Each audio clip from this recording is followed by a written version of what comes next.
मध्य प्रदेश से राज्यसभा प्रत्याशी के चयन में बीजेपी ने ओबीसी वर्ग की कविता पाटीदार को प्रत्याशी बनाया है। कविता पाटीदार बीजेपी के प्रदेश महामंत्री हैं। वो ओबीसी वर्ग से ही आती हैं। इंदौर जिला पंचायत की अध्यक्ष भी वो रह चुकी हैं। कविता पाटीदार के नाम पर बीजेपी की केंद्रीय चुनाव समिति ने स्वीकृति दे दी है। पटवा सरकार में मंत्री रहे दिवंगत नेता भैरूलाल पाटीदार की बेटी कविता पाटीदार को महिला होने के साथ साथ ओबीसी वर्ग से होने का फायदा भी मिला है। उन्हें बीजेपी के राष्ट्रीय महासचिव कैलाश विजयवर्गीय की समर्थक माना जाता है। उम्मीद है कि बीजेपी जल्द ही दूसरी सीट पर भी उम्मीदवार घोषित कर सकती है। हेमंत हमारे साथ जुड़ गए हैं। हेमंत, कविता पाटीदार को उम्मीदवार जो है वो घोषित कर दिया है और ओबीसी वर्ग का एक फायदा जरूर इनको मिला है। बिल्कुल, देखिए भारतीय जनता पार्टी की तरफ से राज्यसभा के लिए नाम घोषित हो चुका है और उनके स्वागत के लिए यहाँ पर भारतीय जनता पार्टी के कार्यकर्ता भी लगातार पहुंच रहे हैं और उनका स्वागत हो रहा है। हमारे साथ में मौजूद हैं कविता पाटीदार जी। मैडम, आपका नाम जो राज्यसभा के लिए घोषित कर दिया गया है, क्या आगे रहेगा? जी, पहले तो मैं अपने संगठन को, हमारी सरकार को बहुत धन्यवाद देती हूं कि उन्होंने मुझे इस लायक समझा और निश्चित ही भारतीय जनता पार्टी का लक्ष्य राष्ट्रहित है। राष्ट्रहित को के ध्येय को साथ में लेकर अंत्योदय पर काम करना ही मेरा लक्ष्य होगा।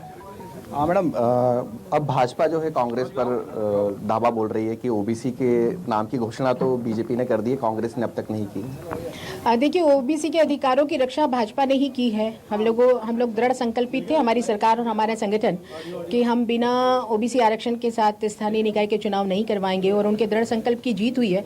वो हर संभव प्रयास माननीय मुख्यमंत्री जी ने, हमारे संगठन ने, माननीय विष्णुदत्त शर्मा जी ने किए कि ओबीसी के साथ न्याय हो और उन्हीं के प्रयासों का यह परिणाम है कि ओबीसी के साथ न्याय हुआ और हमारे स्थानीय निकाय के चुनाव ओबीसी आरक्षण के साथ होंगे। चूंकि मैं ओबीसी से आती हूँ, निश्चित भारतीय जनता पार्टी ही एकमात्र पार्टी है जिन्होंने ओबीसी के मुख्यमंत्री भी दिए हैं। मैं खुद महामंत्री संगठन में हूँ और आज राज्यसभा के लिए मुझे नामांकित किया गया, उम्मीदवार घोषित किया गया है। तो ओबीसी के अधिकारों और ओबीसी के को न्याय दिलाने के लिए हमेशा कटिबद्ध रही है हमारी भारतीय जनता पार्टी। क्या लग रहा है मैडम, एक और नाम घोषित होना है मध्य प्रदेश से, किसका नाम हो सकता है घोषित? देखिए, ये तो काम हमारे संगठन का है, जो संगठन तय करती है, तो संगठन जिसका नाम तय करेगा वो शीर्षधारी है। किस प्रकार के आने वाले नए दायित्व मिलेंगे, उसका निर्वहन आप करने वाले? देखिए, अभी महामंत्री तो मैं हूँ ही और साथ ही अभी त्रिस्तरीय पंचायत राज के प्रदेश के संयोजक की भूमिका दी है। मैं पूरा प्रयास करूँगी कि हमारे जो भी विकास कार्य हुए हैं, जितनी भी जन कल्याणकारी योजना है, उनका बहुत लाभ जनता को मिला है और आगे भी मिलता रहे। मैं प्रयास करूँगी भारतीय जनता पार्टी का परचम स्थानीय निकाय चुनाव में बनाए।